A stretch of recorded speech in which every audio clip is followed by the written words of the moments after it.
पवार शिंदे भाजप यांची एकत्रित लढण्याची शेवटची निवडणूक असेल। नमस्कार, मी अर्पिता नाईक आणि आपण पाहताय समर्थन लाईव्ह। राज्यात आणि देशात राजकीय सत्तेसाठी भाजप कोणत्याही थराला जाऊ शकते, याचा धक्कादायक तपशील आता लोकसभा निवडणुकीच्या पार्श्वभूमीवर उघड होऊ लागले आहेत। राज्यात राजकीय उलथापालथीने 1.5 वर्षात कमालीचा उच्चांक गाठला आहे। या उलथापालथींचा केंद्रबिंदू हा भाजप आहे। 1.5 वर्षातील मूळ शिवसेनेतील विभाजन, राष्ट्रवादीचे विभाजन आणि भाजपची सत्ता स्थापनेतील महत्त्वाची भूमिका आणि आता लोकसभेच्या निवडणुकीच्या उमेदवारीच्या वाटपावरून होणारी खलबत, या सर्व परिस्थितीत भाजपचा खरा चेहरा आता उघड झालेला आहे।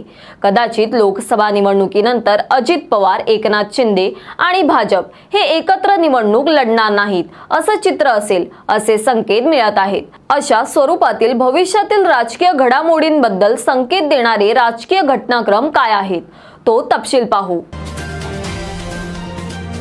एक आठवडा दिल्लीत राज्यातील लोकसभेच्या जागांच्या वाटपाबद्दल खलबतं सुरू आहेत आणि ही खलबतं अजून 1 आठवडा चालतील। आधी महाविकास आघाडीच्या उमेदवारांचं चित्र स्पष्ट होईल, त्यानंतर भाजप म्हणजेच महायुतीतील प्रमुख पक्ष जागा वाटपाचा निर्णय जाहीर करेल। भाजपने अजित पवार आणि एकनाथ शिंदे यांना राजकीयदृष्ट्या कोंडीत पकडलेले आहे। जर भाजपने एकनाथ शिंदे आणि अजित पवार यांची लोकसभेच्याच राजकीय आखाड्यात कोंडी केली नाही, तर एकनाथ शिंदे आणि अजित पवार यांच्या मागे पुढच्या विधानसभा आणि महापालिकांच्या निवडणुकांमध्ये भाजपची मोठी अडचण होईल आणि भाजपने लोकसभेनंतर विधानसभा आणि महापालिका निवडणुका पूर्णपणे भाजपच्या ताकदीवर जिंकण्याची तयारी ठेवली आहे। त्यामुळे भाजप लोकसभेच्या जागा वाटपात खलबतं करून अजित पवार आणि एकनाथ शिंदेंचं अप्रत्यक्षरित्या राजकीय खच्चीकरण करून भाजपचा महामार्ग मोकळा ठेवण्याची रणनीती आखत आहे। या बाबतीत नेमका राजकीय घटनाक्रम काय संकेत देतो, तो तपशील पाहू।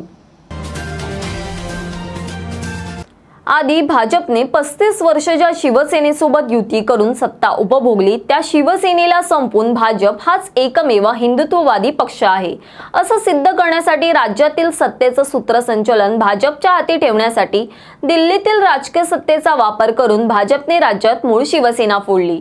मूळ शिवसेना फोडण्याआधी त्या शिवसेनेतील काहींना हाताशी धरून शिवसेनेच्या नेत्यांवर भाजपसोबत जाण्याचा दबाव आणला गेला। उद्धव ठाकरेंनी तो दबाव आणि भाजपसोबत जाण्याचा प्रस्तावही झिडकारला। त्यावेळी एकनाथ शिंदे यांना हेरून त्यांच्या माध्यमातून शिवसेना फोडण्याचं गणित ठरलं।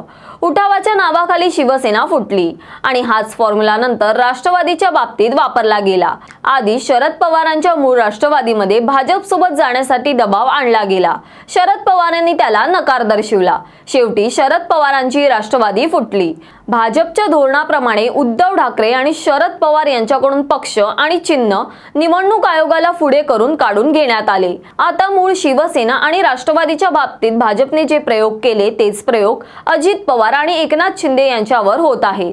अजित पवार आणि एकनाथ शिंदे यांना भाजपने कसं राजकीय खिंडीत अडवलंय, त्याचा तपशील पाहू। एकनाथ शिंदे आणि अजित पवार यांना पक्ष आणि चिन्ह मिळवून दिले, शिवाय राज्यातील मुख्यमंत्री आणि उपमुख्यमंत्री असं पदही दिलं। या राजकीय ताकदीनंतर एकनाथ शिंदे आणि अजित पवार यांच्यासोबत ज्यांना खासदार व्हायचंय, ज्यांना आमदार व्हायचंय आणि त्यांचा राजकारणात राहून सत्तेच्या ताकदीवर धंदा करण्याचा मूळ व्यवसाय आहे, असे जनाधार नसलेले दिग्गज अजित पवार आणि एकनाथ शिंदे यांच्या सोबत आहेत।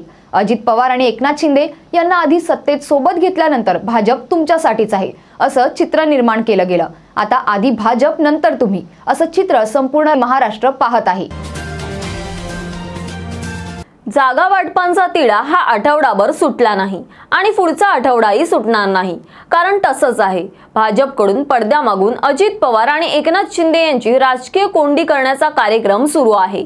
आधी जे खासदार शिंदेंच्या पक्षात पाठवले गेले, त्या खासदारांना शिंदेंच्या पक्षातून उमेदवारी द्यायला भाजप तयार नाही। तशीच परिस्थिती अजित पवारांची आहे। एकनाथ शिंदे आणि अजित पवार यांच्या लोकसभेच्या जागा जेवढ्या कमी करता येतील तेवढ्या कमी करण्याचे कसोटीचे प्रयत्न भाजपकडून सुरू आहे। म्हणूनच जागा वाटपाच्या निर्णयाला विलंब होत आहे। लोकसभेच्या जागा वाटपाच्या विलंबातून एकनाथ शिंदे आणि अजित पवार यांना आता अनपेक्षित अशा कमी जागा मिळणार आहेत, हे चित्र राजकीय पटलावर स्पष्ट झालेले आहे। याच अनपेक्षित आणि भाजपच्या खऱ्या धोरणाच्या अनुभवानंतर एकनाथ शिंदे आणि अजित पवार यांच्यावर विधानसभा निवडणुकीत स्वतंत्रपणे निवडणूक लढवण्याची वेळ येणार आहे। जर अजित पवार आणि एकनाथ शिंदे लोकसभेतील जागा वाटपाच्या कटू अनुभवानंतर आपल्या सोबत आलेल्यांना न्याय देण्याच्या भूमिकेवर कायम राहिले तर त्यांना भाजपला सोडून विधानसभा आणि महापालिकेच्या पुढच्या निवडणुका स्वतंत्र लढवण्याचा निर्णय घ्यावा लागणार आहे। जर अजित पवार आणि एकनाथ शिंदे यांनी असा निर्णय घेतला तर त्यांच्यासोबत आलेल्या विद्यमान नेत्यांपैकी 25% नेते सुद्धा त्यांच्या पक्षासोबत राहणार नाहीत असा अंदाज राजकीय पटलावर आता व्यक्त होत आहे। एकूणच लोकसभेच्या जागा वाटपात देशात आणि राज्यात 100% भाजप असं भाजपचं पुढच्या विधानसभा आणि महानगरपालिका, नगरपंचायती, नगर परिषदा यांच्या बाबतीतील निवडणूक लढवण्याचं धोरण आहे। या धोरणाचा विचार करूनच आता लोकसभेच्या जागा वाटपाला भाजपने विलंब केलेला आहे। त्यामुळे 5 महिन्यानंतर होणाऱ्या विधानसभा आणि महापालिकेच्या निवडणुकीत एकनाथ शिंदे आणि अजित पवार व भाजप स्वतंत्र लढेल तर कुणाला आश्चर्य वाटू नये। अशाच विविध विषयांवरील सविस्तर तपशील जाणून घेण्यासाठी समर्थन लॅबला सबस्क्राइब करा व बेल बटन दाबा। धन्यवाद।